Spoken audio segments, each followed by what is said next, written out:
Herzlich willkommen, Rosângela Alves de Oliveira. Sie ist Professorin an der Staatlichen Universität des Bundesstaates Rio Grande do Norte in Brasilien, in der Fakultät für Soziale Arbeit.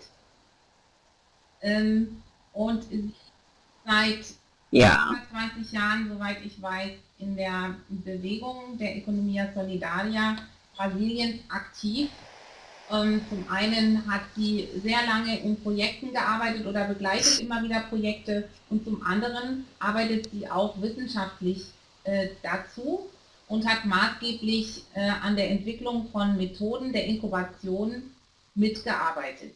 Also Inkubation heißt Begleitung und Beratung von solidarökonomischen Initiativen und Unternehmen. Herzlich willkommen, Rosângela de Oliveira. Sie kann ein bisschen in Deutschland promoviert hat. Wir haben uns aber eigentlich darauf geeinigt, dass wir das Gespräch in Portugiesisch führen. Oder geht es jetzt doch in Deutsch? Okay, für mich ist besser. Dankeschön. Ja, bitte. Es tut mir leid, aber ich kann ein bisschen Deutsch sprechen. Das ist besser auf Portugiesisch. Danke, Chris. Situation der solidarischen Ökonomie in Brasilien. Es ist ja schon mehrfach angeklungen, dass Brasilien ein ganz starker Impulsgeber gewesen ist für die neuere solidarische Ökonomie hier in Deutschland und in Europa, insbesondere von Seiten der Universitäten, die dort sich sehr, sehr stark im Rahmen der Extension, das wird sie auch noch erklären, schon immer damit beschäftigt haben, solidarökonomische Betriebe und Initiativen zu begleiten und zu unterstützen und dies auch wissenschaftlich zu erforschen. Zunächst aber die Frage, wie ist der gegenwärtige Zustand der solidarischen Ökonomie in Brasilien nach dem Regierungswechsel, der ja alles andere als unterstützend für die solidarische Ökonomie gerade ist. Wie geht es der Bewegung, wie geht es den Betrieben? Was ist die situação? Então, Cris, assim, bom dia, né? Primeiro dizer que a economia solidária nesse governo atual não é diferente a nossa situação dos outros movimentos sociais, né? O Brasil, com esse novo governo, os movimentos sociais de forma geral e o nosso movimento específico de economia solidária, nós fomos surpreendidos, né, com a eleição do novo governo, e isso tem uma repercussão na vida cotidiana dos movimentos de forma geral, né? Estamos ainda um tanto assustados, são 6 meses de governo, né, com a destruição total, não digo total, mas um movimento muito pesado contra os trabalhadores e todas as formas de associação. No caso específico da economia solidária, esse governo, no primeiro dia, exatamente no primeiro dia 1º de janeiro de 2019, o primeiro ato do governo instituído, do governo Bolsonaro, foi acabar com os conselhos, né? Primeira coisa, ele acabou com o Conselho Nacional de Segurança Alimentar. Era um conselho ligado à Presidência da República e o primeiro ato foi esse, que tem consequências imediatas na economia solidária, porque a maioria dos nossos empreendimentos está ligado à agricultura familiar e à segurança alimentar, né? Bom, isso em seguida, né, ele acabou com o Conselho de Economia Solidária, a política de economia solidária que estava no Ministério do Trabalho, né, num segundo escalão do Ministério, né, o ministro e a Secretaria Nacional de Economia Solidária, que era gerida pelo professor Paul Singer, que nos deixou no ano passado. Então, o status que nós tínhamos de secretaria dentro do Ministério do Trabalho, ele se reduziu a uma pequena coordenação com 3 pessoas. Então, a política da economia solidária, ela foi basicamente destruída dentro do governo federal, né? Agora, é importante dizer que, enquanto governo, enquanto política pública de fato, nós estamos numa situação extremamente delicada. Contudo, na minha perspectiva, o movimento de economia solidária, ele existia antes do governo Lula e, no meu entendimento, ela continua pós-governo Lula, né? Porque é um movimento social dos trabalhadores associados. Óbvio que no período do governo Lula e Dilma, nós tivemos um apoio do governo, e a nossa luta foi para isso, porque nós entendemos que o trabalho associado é um direito do cidadão, né? E o Estado, como financia as empresas privadas capitalistas, deveria sim investir no trabalho associado. Isso é uma leitura que nós fazemos do movimento de economia solidária. Então, qual é o cenário nesse momento? Nós vivemos aí 13 anos de apoio do governo federal para os empreendimentos e vários programas de economia solidária. Atualmente nós não temos. O Fórum Brasileiro de Economia Solidária está passando por um processo ainda de rearticulação, né? Digamos, de reorganização do movimento sem o apoio do governo. Isso implica para nós um processo de criatividade das nossas organizações, né? Nós continuamos nos reunindo, eu sou do Fórum do meu estado, né? O fórum que a gente chama Fórum Potiguar de Economia Solidária, lá no governo, lá no estado do Rio Grande do Norte. Em abril deste ano, nós fizemos uma reunião com representantes de todo o estado, fizemos uma reunião e decidimos que em cada empreendimento de economia solidária existente no Rio Grande do Norte, e está em torno aí de 1.200 empreendimentos, nós seremos um espaço de resistência a esse governo, né? Ao governo Bolsonaro. E tem uma particularidade, Cristina, que é a seguinte: o Nordeste, de forma geral, foi o espaço de resistência contra este governo, né? Então, nos estados do Nordeste, o Bolsonaro perdeu a eleição. No caso particular do Rio Grande do Norte, nós elegemos uma senadora como governadora do estado. A governadora do estado do Rio Grande do Norte é do PT. Então, nós, diferente do Sul e Sudeste, no Nordeste e, em particular, no Rio Grande do Norte, nós conseguimos pautar a economia solidária dentro do governo do Rio Grande do Norte, né? Nós conseguimos indicar pessoas nossas. Então, digamos que a gente tem uma situação similar ao governo do estado, ao governo federal dentro do nosso estado. Então, para nós do Rio Grande do Norte, a diferença, digamos que é grande, mas não tanto quanto os estados de São Paulo, do Rio Grande do Sul, Minas Gerais. Lá, a situação é bem mais complicada. Lá no Rio Grande do Norte, a gente tem um apoio do governo do estado. Isso ajuda um pouco, né? Mas é importante dizer que, de forma geral, a política de apoio à economia solidária, como aos movimentos sociais de forma geral, nesse governo não tem espaço. Não tem espaço. E para nós, falando do lugar da universidade, né, eu não sei se você sabe, mas as universidades brasileiras virou o espaço privilegiado de resistência ao governo federal, né? E o governo federal tem impactado com suas decisões muito a universidade. Para você ter uma ideia, na Universidade do Rio Grande do Norte, ele fez um corte, o corte que o governo federal, que o Ministério da Educação fez, no caso específico da nossa universidade, foi em torno de 60 milhões de reais.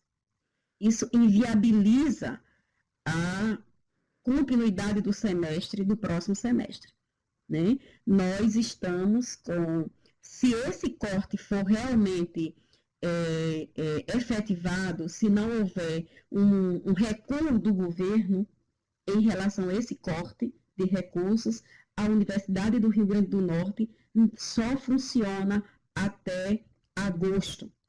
E isto não é uma questão política, é uma questão pragmática. Nós não temos energia, né, porque o orçamento da universidade no Rio Grande do Norte é de 20 milhões de reais, né? A maioria dos nossos servidores agora é terceirizado, são empresas contratadas para o trabalho, motorista, auxiliar administrativo, segurança. Então, sem esse povo, que o valor é de em torno de 40 milhões de reais, né? Sem esse aporte, sem esse recurso, a universidade não funciona. Então, nós estamos acreditando que a pressão da sociedade, e tem pressão nesse caso, porque a universidade é um espaço privilegiado, inclusive para a classe média, então há no seio da sociedade um apoio às universidades, apesar da propaganda do governo de jogar os trabalhadores da universidade contra o ensino fundamental. Ele diz que tira da universidade para apoiar a escola básica, o que não é verdade. O que não é verdade, porque lá também teve corte, né? Então, isso não é verdade. Mas ele joga com isso, ele joga. A situação do Brasil é que permanece esse governo, no meu entendimento, de perfil fascista, ele construiu uma comunicação direta com o público que ele quer atingir. Isso não foi mexido desde as eleições, das últimas eleições. Ele continua com esse espaço direto com os seus eleitores. Ele forma a cabeça dessas pessoas que não escuta mais o restante da sociedade. Para você ter uma ideia, a Rede Globo de televisão, que é uma empresa, a empresa mais poderosa de comunicação no Brasil, eles consideram como um instrumento de esquerda. Entende? Então, para eles, até a Rede Globo é de esquerda. Uma coisa louca, Cristina. Você tem noção do que está acontecendo no Brasil. Nós ficamos, muitas vezes, chocados, né? Porque a gente não sabe até onde isso vai dar. No meu entendimento, só realmente o povo organizado, né, na rua pode barrar essa agressão da extrema-direita no Brasil. Tem sido muito complicado, muito complicado. Das heißt, die solidarische Ökonomie ist eigentlich mehr im Moment wieder eine soziale Bewegung geworden, sagst du. Kehrt den Ursprung zurück, ja. Wie sie auch angefangen hat, bevor sie auch unterstützt wurde von der Mitte-Links-Regierung. Ne? Es geht um eine Solidarität überhaupt innerhalb der Gesellschaft, nicht nur in der Ökonomie, oder? Ja, ich habe nicht verstanden genau. Tu pode repetir? Em português de preferência. Solidariedade não é mais a questão da economia, agora mais da sociedade em geral, dos movimentos sociais e de tudo mais, como um pouco é a situação em global, eu diria, no momento. Isso. Aqui tem uma frase que virou meu slogan dos movimentos sociais, que é ninguém solta a mão de ninguém, né? Isso é uma referência à ocupação na USP, na época da ditadura, e que os jovens se deram as mãos para não se perderem, né? Enfim, para que ninguém fique sozinho. Essa tem sido a máxima, ou a mensagem, né? Para os movimentos sociais. Então, são as mulheres, os indígenas, os negros, homossexuais, os movimentos sociais de jovem, enfim, né, dos idosos, né, a política. E aí, Cristina, é importante colocar que o desmonte que está sendo feito, né, por esse governo é um desmonte que atinge a todos os trabalhadores, inclusive aos professores universitários, com esta reforma que ele está falando de reforma da Previdência, que na verdade não é reforma, é a destruição da Seguridade Social. Isso é muito complicado. Então, falamos um pouco sobre a economia solidária nos últimos anos, com o apoio do secretário nacional e quais são os efeitos dessa época do secretário nacional de economia solidária, tudo mais, quais são os efeitos e o que foi estabilizado dentro do movimento da economia solidária, como você está vendo isso? Veja só, eu sou do movimento antes do governo Lula, né? Eu entrei no movimento quando comecei a trabalhar na Caritas brasileira, 1988. 89 a gente já trabalhava com o que a gente chamava de projetos alternativos comunitários, que na verdade eram os processos de produção no campo da autogestão. Pois bem, então assim, teve esse primeiro momento da economia solidária muito a partir da ação da sociedade, né, dos movimentos sociais organizados, das mulheres, dos jovens, e com o governo Lula, ainda em 2002, quando nós percebemos que o Lula ia ganhar a eleição, entre a eleição do primeiro turno, do segundo turno e a posse, 2003, né, nós conseguimos sentar em nível nacional e apresentar a proposta, né, da economia solidária para dentro do governo. Então, em 2003, nós conseguimos convencer o presidente Lula, na época, né, que tinha um respeito muito grande pelo professor Paul Singer, indicamos o professor Paul Singer para a secretaria, montamos e criamos a Secretaria Nacional de Economia Solidária, inclusive pautando a demanda dos trabalhadores, que se transformou em seguida em programa de governo. Qual é o problema? É que é verdade que durante esse período do governo Lula, os 2 mandatos do governo Lula e o primeiro mandato da presidenta Dilma, eu falo primeiro mandato porque no segundo mandato a Dilma ela apenas se elegeu, mas em 2014 até 2016 Dilma não governou, porque no dia 1º de janeiro, que ela assumiu de 2015, a direita já entrou com o mandato de cassação do governo dela. Então, não houve governo, né? Houve pautas o tempo todo, boicote à presidenta Dilma. Então, ela só governou no primeiro mandato. O segundo mandato não houve governo, o fato de que 2 anos depois ela sofreu o impeachment, né? Teve o golpe, não é impeachment, aquele é golpe realmente. Está provado agora que realmente foi um golpe para assumir o poder. Pois bem, o que tínhamos e o que temos agora depois desses 13 anos aí do apoio do governo federal. Nós realmente fortalecemos o movimento de economia solidária, né? Hoje nós temos, com o apoio do governo, nós conseguimos ter um perfil, né, um retrato do que é o movimento de economia solidária, porque foi feito mapeamentos de onde estava cada empreendimento, né, o que cada empreendimento gostaria. A gente começou a escrever, a criar um sistema de economia solidária, né, um projeto para que, esse era o nosso receio, infelizmente não deu tempo, né, era criar um sistema de economia solidária, um projeto de lei para que o outro governo não destruísse o que a gente construiu, né? Esse projeto de lei está na Câmara, foi aprovado, agora já no governo do Michel Temer, completamente dissociado da nossa proposta inicial. Esse projeto que está na Câmara já não representa o que o que o movimento apresentou, entende? Então, pois não. Da sua proposta seria o quê? Qual foi a proposta do lei?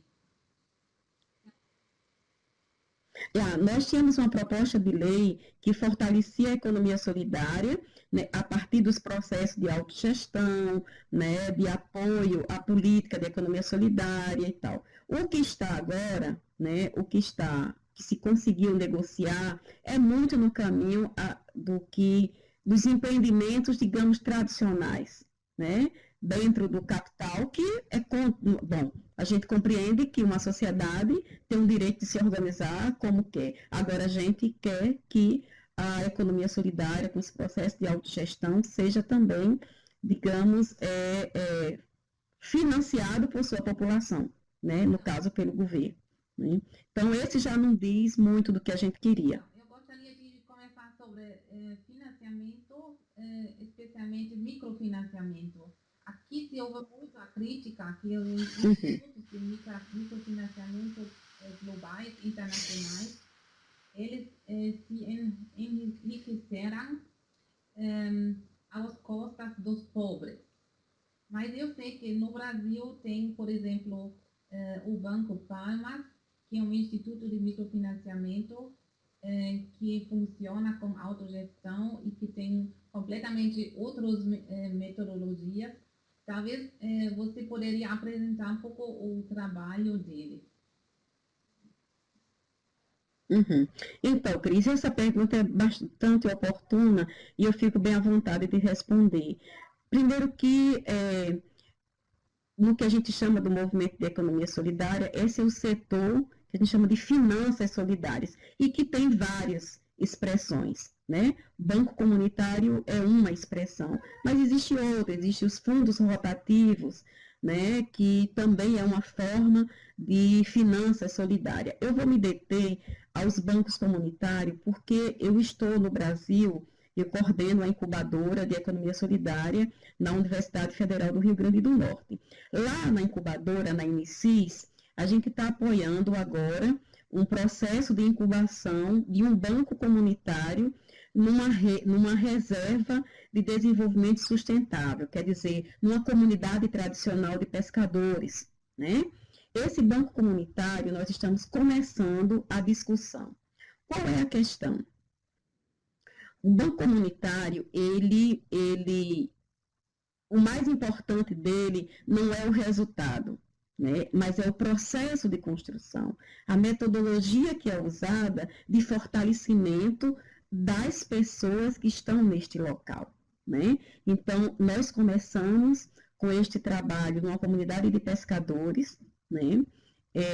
Que é a primeira reserva de desenvolvimento sustentável do Rio Grande do Norte. É um pessoal, um movimento, lá é um grupo grande, em torno de 9.000 pessoas nesta reserva, né?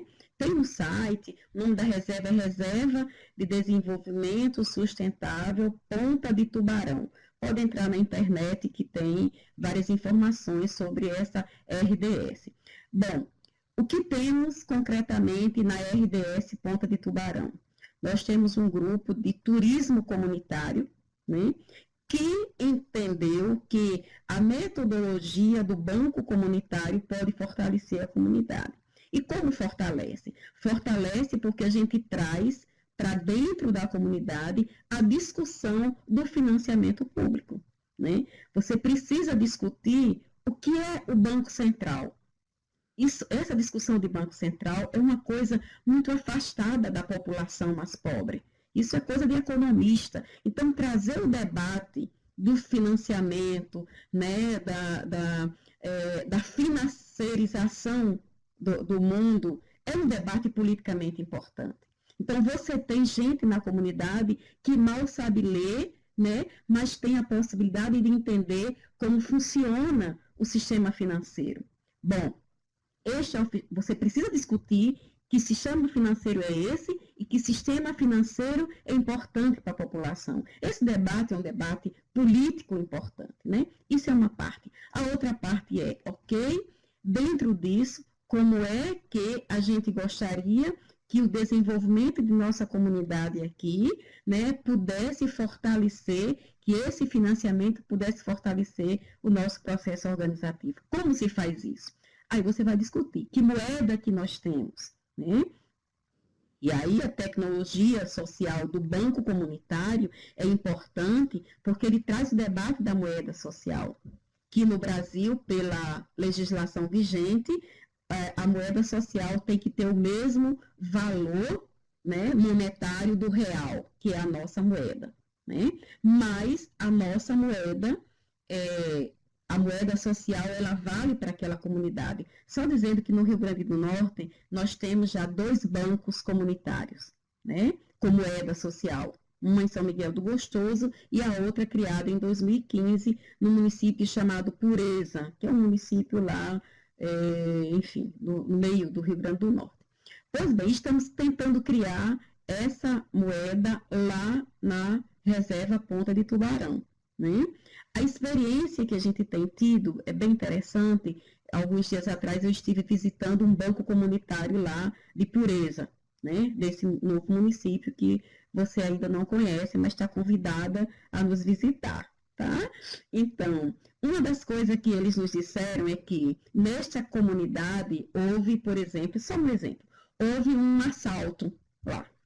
E os assaltantes, quando chegou no supermercado, no mercadinho, que operava com a cristalina, que é a moeda deles, quando ele chegou, que viu só a cristalina, ele não levou o dinheiro, entende? Então, assim, levou o que tinha de real, mas cristalina ele não pode levar, porque cristalina só funciona na comunidade. E aí os comerciantes começaram a perceber, interessante, a gente tem mais segurança com essa cristalina. Então, isso é uma coisa interessante, porque o dinheiro circula dentro da comunidade, fortalece o mercado local, né, porque você compra e vende dentro da sua moeda no local, né, e aí as pessoas têm mais segurança e pode ter outros empreendimentos, porque o empréstimo do banco é com a moeda cristalina. O que eu quero dizer com isso? Que isso aqui já é um resultado com o banco funcionando, mas no processo de criação do banco, você tem toda a discussão de qual é a moeda, de resgate da cultura local, porque você vai escolher qual é a moeda que você quer. A moeda normalmente é relacionada com a cultura da comunidade. Então você resgata as figuras importantes da comunidade, né? Então, assim, o processo do Banco Comunitário, no nosso entendimento, tem sido um sucesso. Nós temos no Brasil 142 bancos comunitários. Existe uma rede brasileira de bancos comunitários fortalecida, né, muito pelo governo federal, do governo Lula e Dilma, né? Claro que hoje o financiamento está cortado, tudo cortado, né? Para você ter uma ideia, lá na universidade, eu tinha no governo Lula 15 estudantes recebendo estipêndio, né, com bolsa para trabalhar com as comunidades. Só coordenando a incubadora. Existiam outros, né? Hoje eu tenho 4. Então, assim, é uma queda grande, os recursos que não chegam, enfim. Temos que reinventar, né, esses processos, mas é assim mesmo, a luta é assim, a gente faz parte, nós não podemos abaixar a cabeça por causa disso. A gente cria outras alternativas, junta o pouco dinheiro que tem, visita os colegas, está dando, a gente está segurando do jeito que pode, né? E eu afirmo para você, mesmo com este corte, né, nessa dificuldade, né, que a gente ainda não sabe aonde vai, nós temos nos reunido e nos fortalecido, sabe, para poder continuar o trabalho, porque a gente sabe que se a gente se separar, estaremos destruídos. Isso a gente não tem nenhuma dúvida. Nenhuma dúvida. A minha última pergunta é um pouco no nível da cooperação internacional, porque nesses dias a gente ficou sabendo que eles estão, agora a União Europeia e o Mercosul, eles estão finalizando o contrato que eles negociaram, me parece, por 20 anos,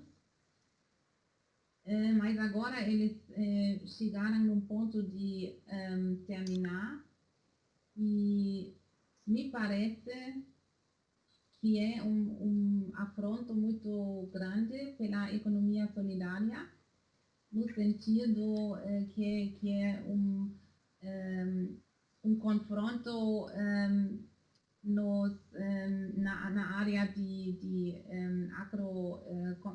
agrocomércio, porque vai suportar ele em primeiro lugar. E também eu li alguns comentários que dizem que o que vai estabelecer uma situação quase como no colonialismo, que a América Latina está dando, por exemplo, os alimentos e os produtos da terra, e a União Europeia, eles vão, de troca, eles vão dar máquinas e tecnologia. Então, isso foi o esquema do colonialismo. Você já tem uma impressão como isso vai atingir o processo da economia solidária? Veja só, Cris, digamos, essa política, isso é desde o Consenso de Washington, né, onde se deliberou qual seria a função de cada país no mercado global, e isso vem se acentuando, né? No caso, eu não vi esse último contrato está sendo, né, construído, a gente já tem, começa a sofrer, né, com esse perfil do último governo Temer e tende a se acentuar neste governo, está acentuado e certamente vai piorar no governo Bolsonaro, é o alinhamento ao neoliberalismo. A situação do Brasil é uma situação extremamente complicada, porque está se juntando o que se tem de mais avançado da política neoliberal, né, com um governo de perfil fascista. Você tem a unidade desses dois setores, a gente não sabe o que bomba que sairá disso, né? Isso é uma coisa. No caso específico desses contratos bilaterais, é óbvio que com o investimento pesado, né, das empresas transnacionais, desses acordos dos grandes mercados. Eu lembro sempre do movimento que nós fizemos no Brasil no começo do ano 2000 contra a ALCA. Né? Eu participei desse movimento social, foi um movimento importantíssimo e nós só conseguimos fechar, segurar a ALCA, porque o governo Lula, naquele momento, foi nosso aliado. O governo Lula teve vários problemas, mas na política internacional nos segurou bastante. Né? Agora, o que nós temos? Nós temos no governo Bolsonaro uma liberação total de agrotóxico. Uma coisa absurda. Isso vai rebater diretamente na agricultura familiar. Nós não temos dúvida disso. Não temos dúvida disso. No caso do Rio Grande do Norte, nós temos já uma reação bem complicada do agronegócio, né? Muita fruticultura irrigada, né? Do melão, da manga, né? Apenas para exportação, né? E isso tende a se acentuar. Né? Isso é extremamente complicado para nós, a gente ainda não sabe o impacto que terá futuramente. A gente já sabe, por exemplo, que existe a legislação de se abrir para licitação pública, quer dizer, para a compra do governo, né? Compra federal, né? Abrir licitação para empresas estrangeiras. Isso vai ser muitíssimo complicado. Né? Nós, evidentemente, não temos condições de competir, né, com a tecnologia que vem dos países desenvolvidos. Então, a tendência é realmente piorar muito mais. Né? Pois é, Rosa, muito obrigada pela entrevista e até mais.